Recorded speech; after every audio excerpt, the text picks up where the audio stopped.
ஜனவரி 9 வீரா serial வரக்கூடிய எபிசோட்ல என்ன நடக்க போகுது அப்படின்னு பார்க்கலாம். உங்களுக்கு இந்த வீடியோ பிடிச்சிருந்தது அப்படின்னா மறக்காம இந்த சேனலை சப்ஸ்கிரைப் பண்ணிக்கோங்க. உண்மை எல்லாமே ராமச்சந்திரன் தெரிஞ்சு தன்னை அடிச்சு வீட்டை விட்டு அனுப்புற மாதிரி கனவு கண்ட ராகவா சுயநலமா சிந்திக்க ஆரம்பிக்கிறாங்க. மாறன் தன்னை எல்லா பழியுமே தூக்கி தாமேல போட்டுக்கிட்டான். இதுக்கப்புறமா நம்ம எதுக்காக பயப்படணும்?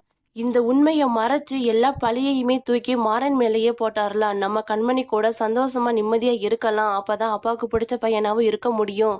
அந்த கடையையும் அப்பா நம்ம பேருக்கே எழுதி வச்சிருவாரு அப்படின்னு சுயநலமா சிந்திக்க ஆரம்பிக்கிறாங்க. அதனால பணத்தை திருடி அந்த சாட்சி கையில கொடுத்துட்டு அந்த பழியையும் தூக்கி மாறன் மேலேயே போட்டாரலாம் அப்படின்னு யோசிக்கிறாங்க ராகவா. பணத்தை 10 லட்சம் ரூபாய் எடுக்கிறத தூரத்துல இருந்து வீரா பார்த்தாடுறாங்க.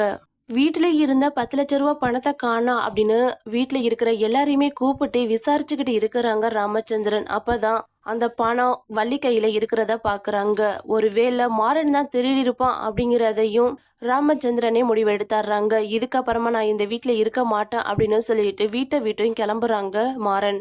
எல்லா உண்மையுமே தெரிஞ்ச வீரா அப்ப கூட நம்ம மாறனுக்கு சப்போர்ட் பண்ணாம மாறன் எதுக்காக இப்படியெல்லாம் பண்ணிக்கிட்டு இருக்கிறான், அவனுக்கே தெரியும் நம்ம தான் பணம் எடுக்கலன்னு, நம்ம அண்ணா எடுத்ததுன்னு அவனுக்கே தெரியும். அப்படி இருக்கும்போது எதுக்காக இப்படி ராகவா மாமாவுக்கு இவ்வளவு தூரம் சப்போர்ட் பண்ணிட்டு இருக்கிறான்? இப்படி அடுத்தவங்க மேல இருக்கிற பிரச்சனை எல்லாத்தையுமே தூக்கி தான் மேல போட்டுக்கிட்டு பழி சுமைய மட்டும் இவன் சுமந்துக்கிட்டு இருக்கிறான். கண்டிப்பா இப்ப இதுக்கு பின்னாடி ஏதோ பிரச்சனை இருக்குது அப்படிங்கிற மாதிரி யோசிச்சுக்கிட்டு இருக்கிறாங்க. அப்பதான் வள்ளி வந்துட்டு, வீரா நீ கூட நம்பலையா? மாறன் அப்படியெல்லாம் பண்ணவே மாட்டான். 100 ரூபாய் காசா இருந்தாலும் கேட்காம அவன் போய் எடுக்கவே மாட்டான். அப்படிப்பட்ட பையன் மேல இன்னைக்கு 10 லட்சம் ரூபாய் திருட்டு பழியோட அவன் வீட்டை விட்டு வெளியே போறான். கார்த்தி மேல அன்னைக்கு இப்படி ஒரு பழி வந்தப்ப நிரூபிச்சுட்டு போன்னு சொன்ன, இன்னைக்கு உன் புருஷன் மேல இப்படி ஒரு பழி வந்திருக்குது.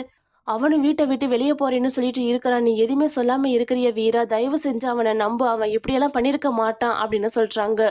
அப்பதான் வீட்டை விட்டு காலை எடுத்து வைக்கிறப்ப வீரா மாறா நில்லு ஒரு நிமிஷம் அப்படின்னு சொல்லிடுறாங்க. நீ என்ன பேசணும்னு நினைக்கிற? அந்த 10 லட்சம் ரூபாய் பணத்தை நான் தான் திருடுனேன்னு சொல்லிட்டல, அப்புறம் எதுக்காக திரும்ப திரும்ப இதை பத்தி பேசிட்டு இருக்கிறீங்க? இந்த சாப்டர் இதோட முடிஞ்சு போச்சு, யாரும் இதை பத்தி வாயை திறக்காதீங்கன்னு மாறன் வந்து கோவமா சொல்றாங்க.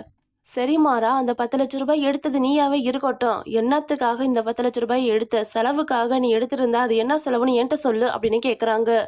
அது என்ன செலவுன்னு மாறனால டக்குன்னு சொல்லவே முடியல. என்ன மாற யோசிக்கிற? நீ தானே அந்த பணத்தை எடுத்த, ஏதாவது காரணத்துக்காக தானே எடுத்திருப்ப. அப்ப அது என்ன காரணம்னு சொல்லு டக்குன்னு அப்படின்னு சொல்றாங்க. அது ஏதோ ஒரு காரணம், எனக்கு பண தேவை இருந்தது, நான் எடுத்தேன் அப்படின்னு சொல்லிடுறாங்க. ஏன் மாறா, என்னோட காலேஜ் ஃபீஸ் கட்டுறதுக்கே நீ கடன் வாங்கி தானே காட்டுன. நீ அன்னைக்கு நினைச்சிருந்தா அந்த பணத்தை திருடி எனக்காக கொடுத்துருக்க முடியுமே. ஆனா இன்னைக்கு நீ எதுக்காக இந்த பணத்தை திருடுன? யாரு வேணும்னாலும் இந்த வீட்டுல இருக்கிறவங்க உன் மேல திருட்டு பழி கட்டலாம், ஆனா நான் நம்பவே மாட்டேன் அப்படின்னு சொல்லி முழுசா வீரா வந்து மாறனுக்கு ஃபுல் சப்போர்ட்டா நிக்கிறாங்க.